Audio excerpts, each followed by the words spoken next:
9장 10절부터 13절까지 끝으로 너희가 주 안에서와 그 힘의 능력으로 강건하여지고 10절과 11절에 보면 명령형 동사가 두 가지가 있어요. 너희는 강건하여져라. 강건하여져라. 그 다음에 11절에 보면 하나님의 전신갑주를 입어라 명령을 하고 있습니다. 그리고 12절에서는 강건해지고 하나님의 전신갑주를 입어야 하는 이유를 설명해주고 하나님의 전신갑주를 이기라 라고 권면하면서 그렇게 얘기를 해요.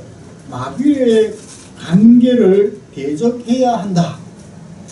왜 그 전신갑주를 입어야 하고 강건해져야 하느냐 하면 마귀의 관계를 대적해야 하기 때문이다 라고 얘기를 하고 있습니다. 11절 마귀의 관계를 능히 대적하기 위하여 왜 전신갑주를 입어야 되느냐 하면 마귀의 관계를 대적하고 이기기 위하여 라고 얘기를 하고 있습니다. 그 다음 13절에서는 그 이유를 말하고 있죠. 왜 그렇게 해야 되느냐 하면 악한 날에 너희가 능히 대적할 수 있고 첫 번째는 악한 날 오늘 현실 속에서 살아가면서 능히 대적할 수 있고 그리고 두 번째로 이유는 마지막 날에 이 모든 일을 행한 후에 든든하게 서기 위함이라 그렇게 얘기를 하고 있습니다. 그렇습니다. 바울이 하나님의 전신갑주를 입어라 강하여져라 라고 권면하는 배경에는 우리가 살아가는 이 세상은 우리가 같이 어울려 살아가야 될 세상이라는 얘기입니까? 아니면 대적해야 될 세상이라는 얘기입니까? 어떤 내용을 담고 있어요?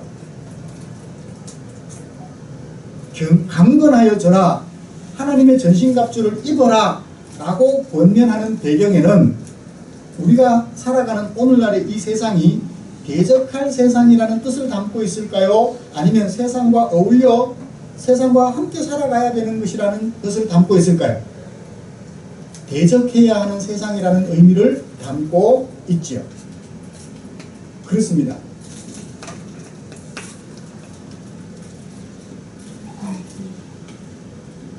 도대체 우리가 대적해야 할 세상의 정체 도대체 그 세상이 어떠하기에 우리가 대적해야만 할까요? 세상과 어울리지 않고 그 세상을 대적해야 할까요?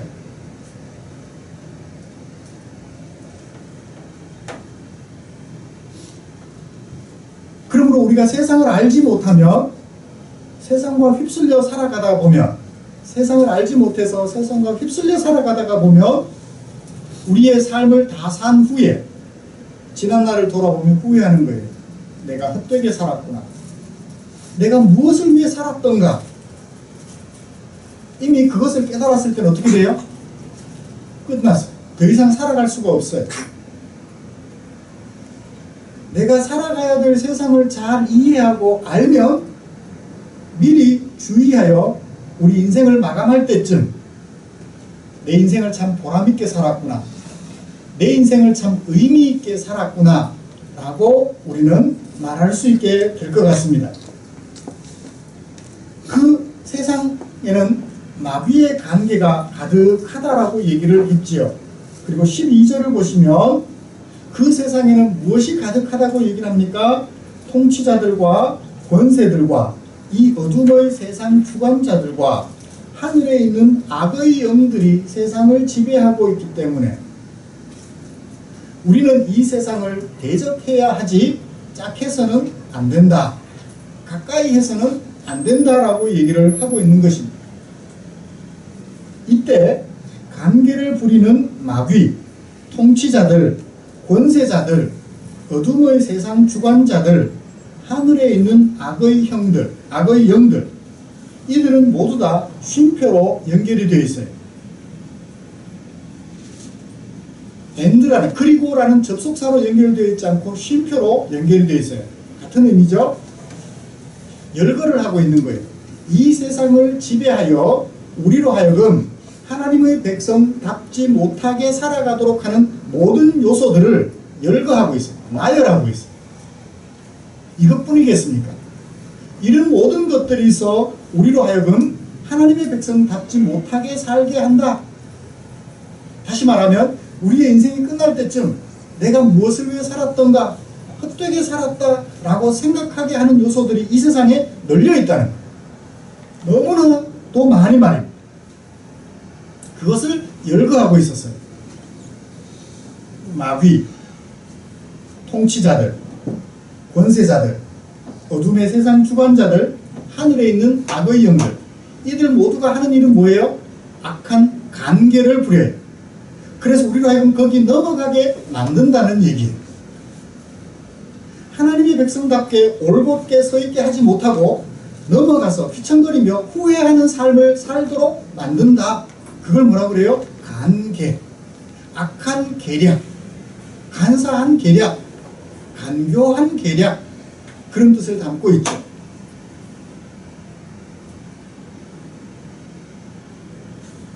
제가 이 10절부터 20절까지 말씀이 지금까지 4장부터 6장 9절까지의 결론인지 아니면 또 다른 하나인지라고 말씀드렸던, 판단하기 애매하다라는 얘기를 드렸던 이유가 바로 여기에 있습니다.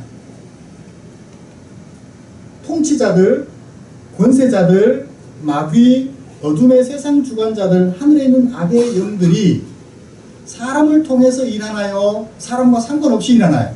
사람을 통해서 일하죠. 그 중에는 아빠가 그 역할을 할 수도 있어요.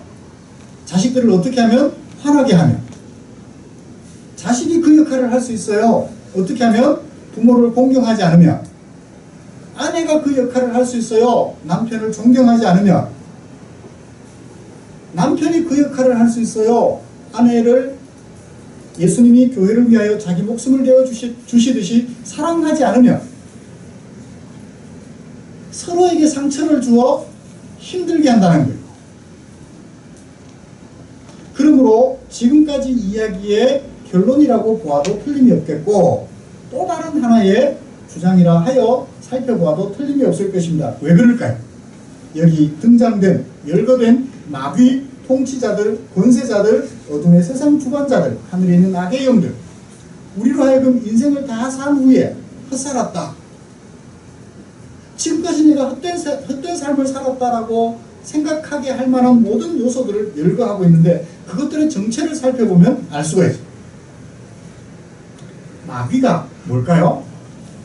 실제로 귀신일 수 있어요. 예수님 당시, 바울 당시 많은 귀신 들렸던 여종을 우리는 기억합니다. 실제로 귀신이 사람을 사로잡고 마음대로 조종하는 경우가 있어요. 예수님이 우리를 사로잡고 우리를 조종하십니다. 그죠? 귀신도 우리를 사로잡고 조종을 해요. 사람을. 예수 믿는 나를 조종할 수는 없지만, 자, 귀신은 사람을 어떻게 조종해요? 안 좋은 일로 조종해요. 그런데 예수님은 우리를 조종하시는데 좋은 일로 우리를 조종해 주셔요. 어떻게 조종하시나요? 인격적으로 조종해 주셔요. 마귀는 강제로 우리로 하여금 그 일을 하게 만들어요. 그런데 예수님은 결코 우리에게 강제로 그 일을 하게 하지 않으셔요. 좋은 일을 하게 하시되 강제로 하게 하지 않으신다고 우리의 마음을 찔러주셔요. 야, 이게 좋은 것 같지 않니? 사랑하니까 좋은 거잖아. 너 그렇게 해버려. 그래서 오늘 그거 너무 힘들어서 못하겠어요. 그러냐? 예수님께서 기다려주셔요. 그래? 그럼 할 수 없지 뭐. 내일 안 찾아오시나요? 또 우리를 찾아오셔서 우리를 조종해 주십니다. 어떻게? 그 일을, 좋은 일을 할 수 있도록. 야, 어제는 못했지만 오늘은 한번 좀 해봐. 내가 도와줄게. 그 예수님이 조종하시는 대로 우리의 삶의 방향을 바꾸면 우리에게 뭐가 찾아와요? 행복이 찾아와요. 그런데 귀신이 조종하는 대로 살아가면 늘 마음이 불안하고 걱정스럽고 하는 일들마다 엉뚱한 일들을 해요. 다른 사람의 마음에 상처를 주고 좋지 못한 일을. 야, 너 그렇게 하고 어떻게 살아? 남편에게 네 하고 싶은 말 한번 해봐. 마귀는 그렇게 시켜요.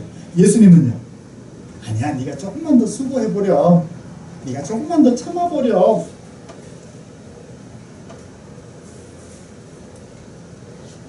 그래요. 실제로 귀신이 사람을 사로잡고 엉뚱한 생활을 하게 만들어요.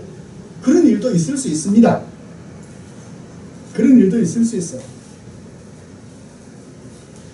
바울 당시에 있었던 일이 2000년 전에 있었던 일이 오늘날에 없으란 법은 없죠. 있을 수 있겠죠. 그러므로 독자적인 이야기라고 볼 수도 있겠다는 것입니다. 그렇지만 앞에 있는 얘기들을 결론이라고 보아도 틀림이 없을 수도 있다는 것을 제가 전제로 말씀을 드렸던 것입니다. 그 다음에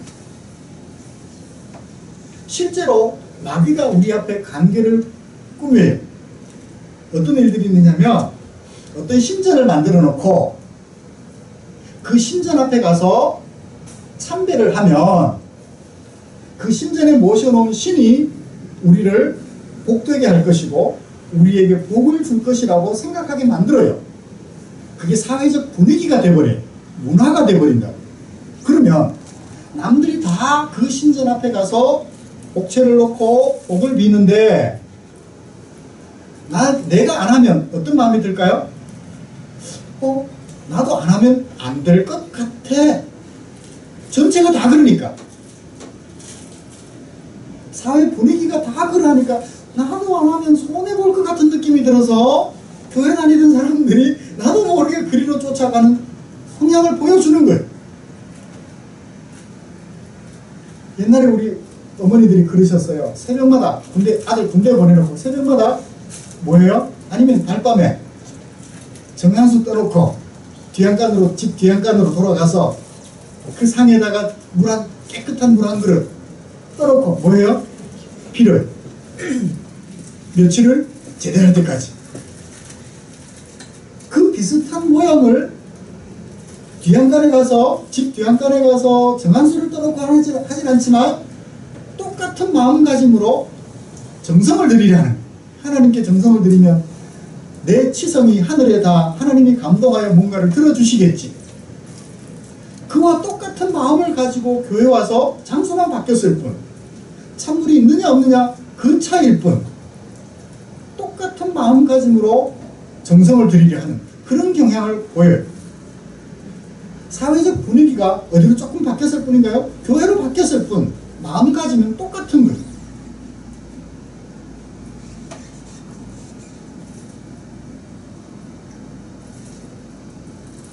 신전에 갔느냐 예배당에 왔느냐 그 차이일 뿐, 내 장소만 다를 뿐 뭐는 동일해요? 마음가짐은 동일해요. 어떤 마음가짐? 그 신을 위하는 것이 아니라, 그 하나님을 위하는 것이 아니라 나를 위하는, 나를 위해서 신을 이용하는 거잖아. 이것이 달라져야 돼. 신전에 가서 정한수를 떠놓고 달을 향해서 빌든지 나무를 향해서 빌든지 빌 때는 나를 위해서 빌었어요. 그런데 이제 예수를 믿고 교회 오면 뭐가 달라져야 돼요? 나를 위해서 비는 것이 아니라 하나님의 뜻이 내 삶을 통해서 이루어져 나와 함께 살아가는 사람들이 행복해지도록 하나님의 뜻을 위하여 기도해야 되는데, 나를 위하여 기도하는, 달라진 것이 없는 거예요. 장소와 대상만 바뀌었을 뿐 내용은 동일하더라는 것이죠. 이것이 뭐라고요? 마귀의 관계라고요. 그래서 교회에서 헌금할 때도 내가 이 헌금하면 헌금한 만큼 복 받겠지, 그건 절에 가서 하시면 돼요. 내가 헌금하면 헌금한 만큼 복 받겠지, 그건 다른 데 가서 하시라니까요. 그런 마음가짐이랍니다. 헌금을 왜 하나요? 남편에게 맛있는 반찬, 비싼 돈 들여서 맛있는 반찬 만들어서 대접을 합니다. 왜 하나요? 고맙고 사랑하니까. 고맙고 사랑하니까. 내 부모님께 맛있는 반찬을 만들어 생일잔치 상을 차립니다. 왜 그런가요? 고맙고 존경하니까. 내게 사용하라고 맡겨주신, 하나님께서 맡겨주신 그 물질을 헌금으로 드립니다. 왜 드리나요? 고맙고 감사하니까. 나만 위해 쓰는 것은 뭔가 문제가 있는 것 같아서 너를 위해서도 사용하기를 원하는 마음에 헌금으로 드리는 것이죠. 형편되는 대로. 고린도 성도들은 힘에 넘치도록 필요한 사람들이 있다 하면, 힘에 넘치도록 필요하면, 그럼 매번 힘에 넘치도록 부려버리면 어떻게 해요? 내가 먹을 것이 없어서 문제가 돼. 그렇습니다. 이런 것이 마귀의 관계예요. 비슷하게 만들어 놓고 본질은 전혀 바뀌지 않게 만들어 놓고 우리로 하여금 헷갈리게 만들어.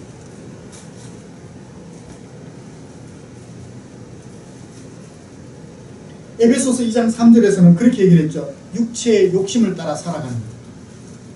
에베소 5장 5절에서 뭐라고 말했습니까? 음행이나 탐심 등이 뭐라고요? 우상숭배라 그랬잖아요. 이것이 마귀의 관계라는 거예요. 야, 한번 즐겨봐. 얼마나 재밌는데. 야, 한번 가져봐. 이번만 눈 딱 감고 해봐. 얼마나 재밌는데. 이것이 마귀의 관계예요. 재미, 즐거움, 많게 되는 것. 이런 것을 우리 앞에 제시하며 유혹하는 것. 통치자들도 그래요. 야, 내가 너한테 한 자리 줄게. 내가 시키는 대로 좀 해봐. 그러면 그 한 자리에 앉는 나 같은 사람이 어떻게 감히 그런 자리에 앉아요? 한 자리 준다 하니까 그 자리가 욕심이 나서 나도 모르게 그가 시키는 일, 해서는 안 되는 일일 줄 알면서도 하는 거예요. 부정한 선거자금 받아서는 안 되는 줄 알면서 한 자리 주니까 부정한 선거자금 받아서 넣어주는 거예요.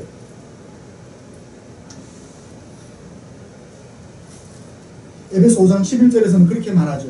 열매 없는 어둠의 일에 동참하도록 유혹하는 모든 요소들, 이런 것들이 마귀의 관계요, 하늘에 있는 악의 영들이 주관하는 것이며 어둠의 세상 주관자들이 하는 것. 그래서 그들은 자기들의 행위가 드러날까 싶어서 자기들은 법 앞에 절대 안 서요. 옷에 뭐가 묻어 자주 묻히는 사람 거울 앞에 서면 어때요? 부끄럽잖아요. 무시해요. 저 같은 사람 자주 무시합니다. 왜냐면 옛날에는 안 그랬는데 요즘은 왜 그런지 뭘 자꾸 먹다가 보면 흘려요. 짜장면도 먹다 보면 하얀색 와이셔츠에 검은색 짜장을 흘려가지고 거울 앞에 서면 그런 게 부끄럽잖아요. 아니, 무시하고 그냥 저는 저대로. 어두운 일에 익숙한 사람은요, 빛으로 나가질 않아요. 법 앞에 서질 않아요. 가능하면 법을 피하려 해요. 왜요? 내 부족한 것이 드러나서 문제가 되거든요. 이것이 우리가 살아가는 세상이에요. 사람들은 나쁜 일 해놓고도 할 수 있으면 자기는 법 앞에 서지 않으려 해요. 왜? 내 어두운 모습이 드러나니까. 그래서 어떻게 합니까? 법 앞에 나를 세우는 경찰이나 검사를 보면 나도 모르게 무서워요. 나도 모르게. 왜? 내 부족함을 잡아내가지고 법에다가 법 앞에 세워서 나에게 벌을 줄까 싶어서. 잘못한 것이 없는데도 경찰과 검사만 보면 가슴이 쩔죠. 왜? 나를 고소할 것 같아서. 멀쩡한 욥도 고소하는 게 마귀잖아요. 하나님, 욥이 의로우면 얼마나 의롭겠어요. 하나님이 그만 돌봐주니까 의롭지. 멀쩡한 욥도 고사질해가지고 욥을 흔들어 놓으려고. 이것이 사탄의 괴계, 마귀의 관계라는 것입니다. 이것이 오늘 우리가 살아가는 세상 속에 너무너무 흔해요. 너 이렇게 해봐. 얼마나 재밌는데. 그래? 재밌는 것 같아. 한 번만 하고. 한 번만 하지 뭐.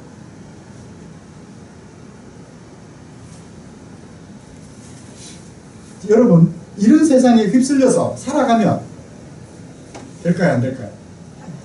안 되죠. 대적해야죠. 야, 한번 화내봐. 남들도 다 화내는데 그 정도는 하는 거야.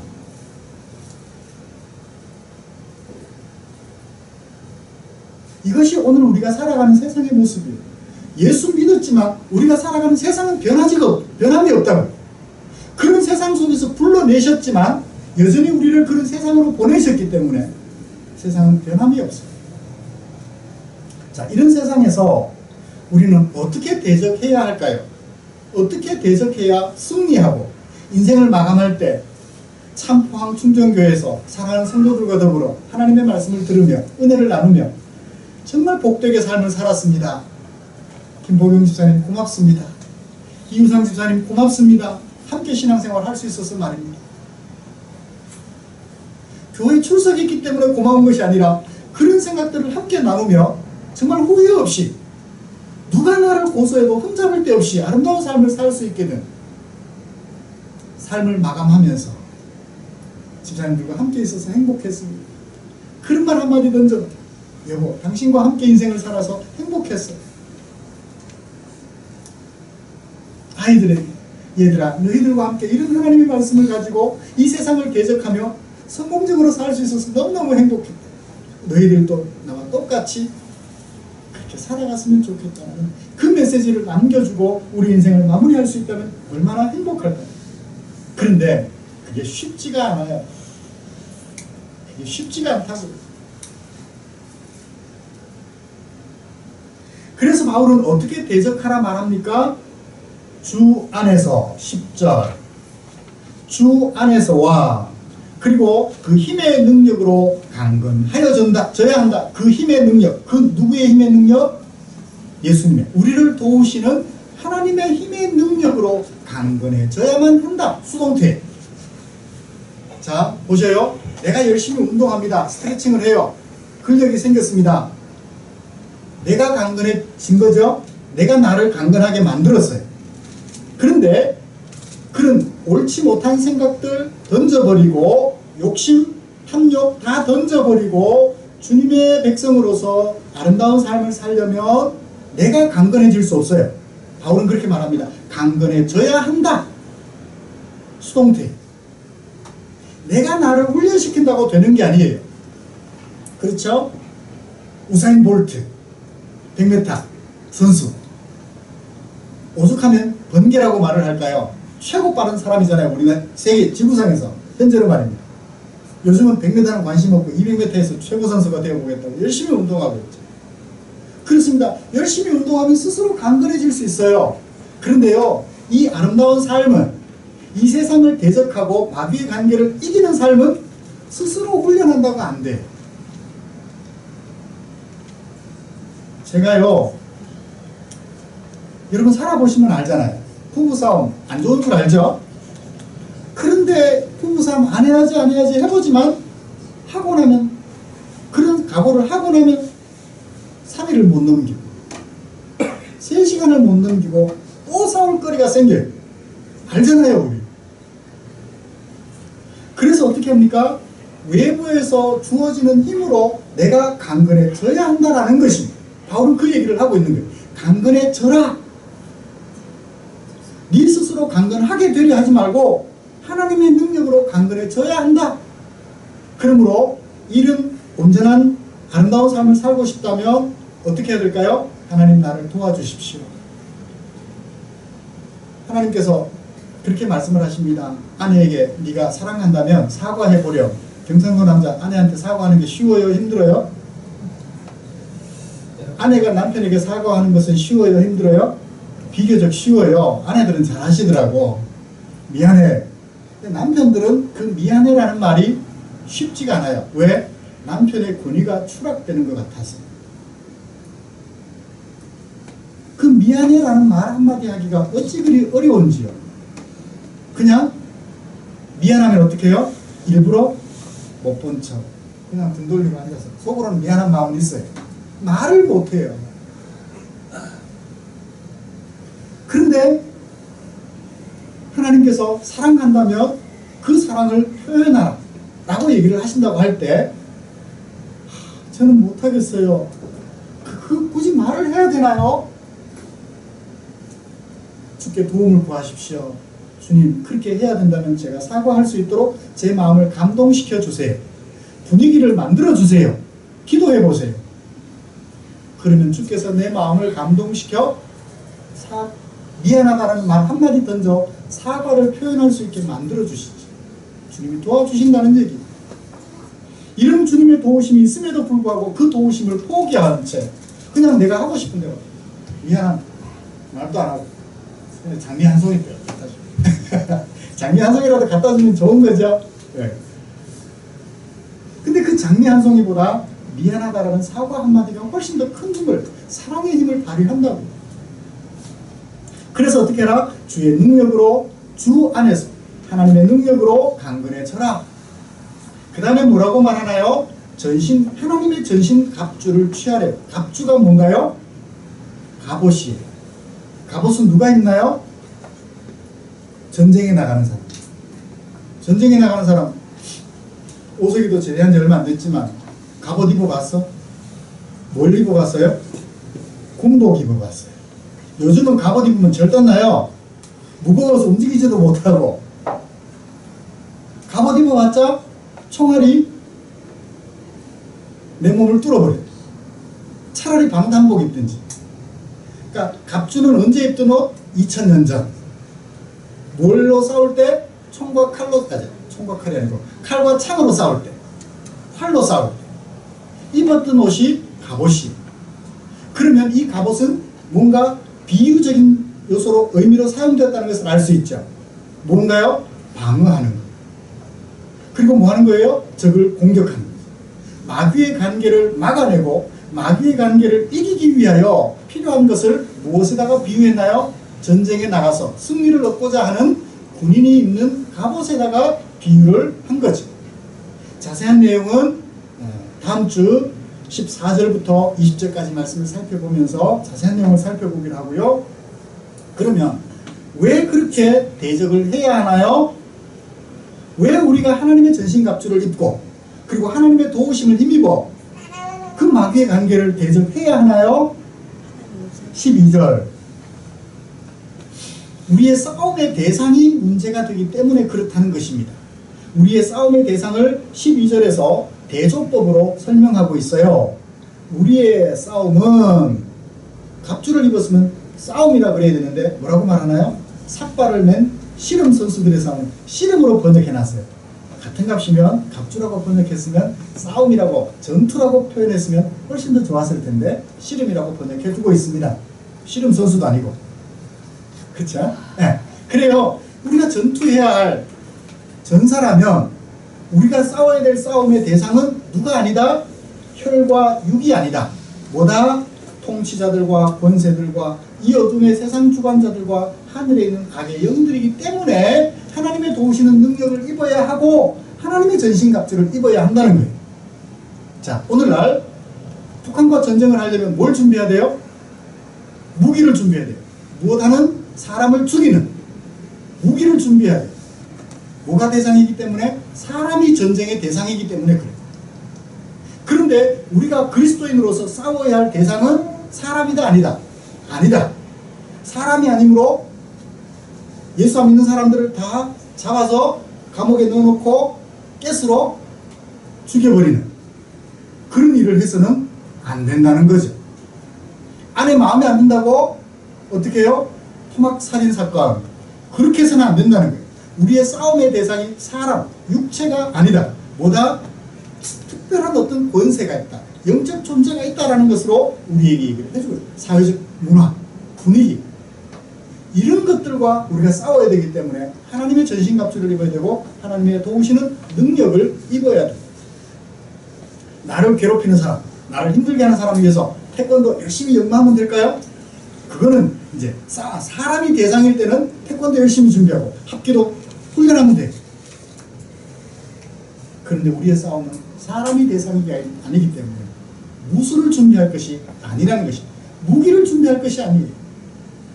그 다음에 왜 우리가 그렇게 하나님의 도우심과 하나님의 전신갑주로 내 것이 아니라 하나님의 것으로 준비해야 하나요? 13절 마지막에 마지막 날에 뭐 하기 위해서? 능히 서기 위해서. 마지막 날에 아까 말했던 것처럼 인생을 마감하면서 여보 당신 만나서 예수 믿고 하나님의 백성으로 살면서 너무 행복했어요. 고마웠습니다. 그게 뭡니까? 마지막 날에 서는 거죠. 마지막 날에 넘어지는 건 뭐예요? 당신 때문에 마지막까지 그 말 한마디 하고 가면 이건 실패하는 거죠. 당신 만나서 내 인생이 이렇게 그건 실패하는 거예요. 넘어지는 거예요. 서는 거는 뭐라고요? 당신 때문에 내 인생이 이렇게 행복해졌다. 그게 서는 거라고. 그게 세워주는 것이 서는 것이라고 볼 수 있겠습니다. 말씀을 마치겠습니다. 사랑하는 성도 여러분, 우리에게 남은 인생 그리 많지 않습니다. 많이 길다 생각이 됐는데 지나놓고 보니까 순식간에 지나가 버렸어요. 우리 남은 세월 살아가면서 마지막 날 서기 위하여, 마지막 날 서 있기 위하여 하나님의 도우심을 구하십시오. 그리고 하나님의 것, 내 것이요, 내 생각이나 내 사상이 아닌 하나님의 생각으로 우리의 생각을 가득하게 채우십시오. 그러면 우리가 대적해야 될 이 세상에서 지지 않고 마지막 날에 크게 바르게 서 있게 될 줄 믿습니다. 기도하겠습니다.